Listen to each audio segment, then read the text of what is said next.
It takes all of a pilot's strength to keep a 30-ton fortress in tight formation. But the formation is the bomber's best defense against enemy fighters.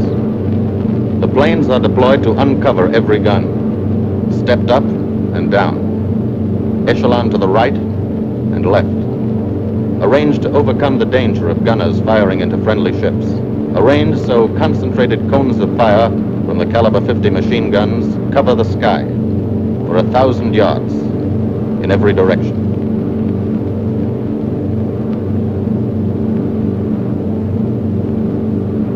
The friendly coast of England slips by below.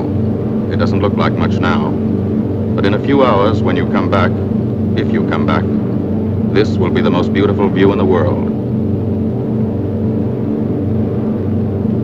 Higher and higher, climbing to reach your best operational altitude, 25,000 feet, 5 miles straight up. So high you can't be seen from the ground with the naked eye.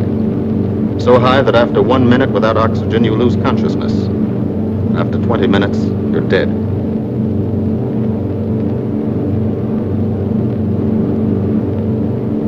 From now to the target, you go about your routine duties, plot your course, check your equipment, and wait. And think.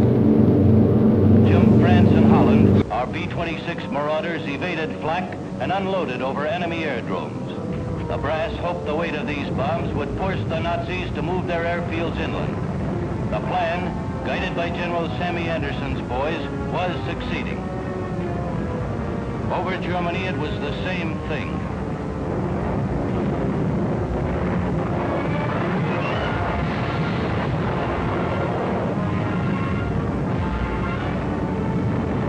From which we seek out the enemy.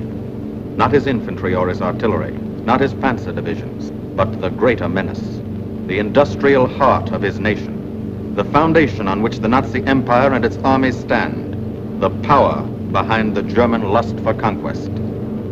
The steel mills and refineries, shipyards and submarine pens, factories and munitions plants, pinpoints on the map of Europe which mean rubber, guns, ball bearings, shells, engines, planes, tanks, targets. Targets to be destroyed. And these are the destroyers.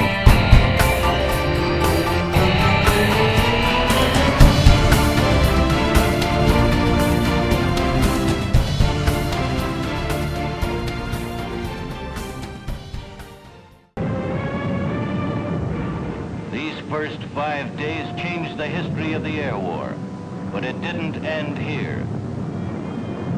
By March, we hit Berlin for the first time. The weight of our attacks increased and held down enemy plane production. Flak and unloaded over enemy airdromes. The brass hoped the weight of these bombs would force the Nazis to move their airfields and we pressed our advantage. The plan, barreling in to force the Luftwaffe into combat, succeeding. Over Germany, it was the same thing.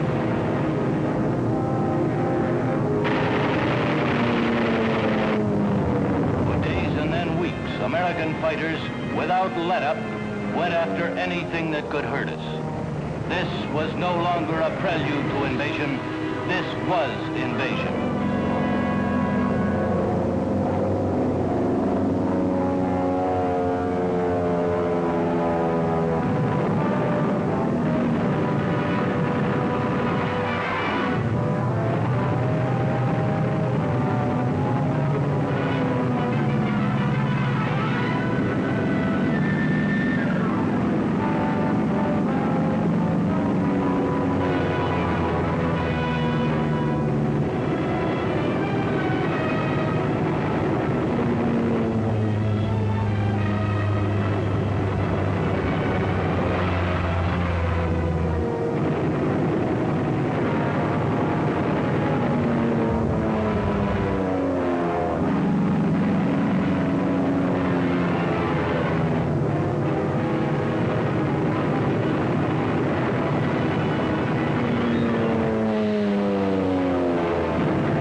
flank offensive was the culmination of the strategic air war that airmen had long advocated.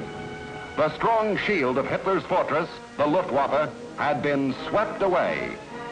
As General Eisenhower proudly said, "The air did everything we asked." They cleared the way for invasion. The Allies had attained freedom of the air with the combined long-range strategic bombing and tactical operations of the United States Air Force.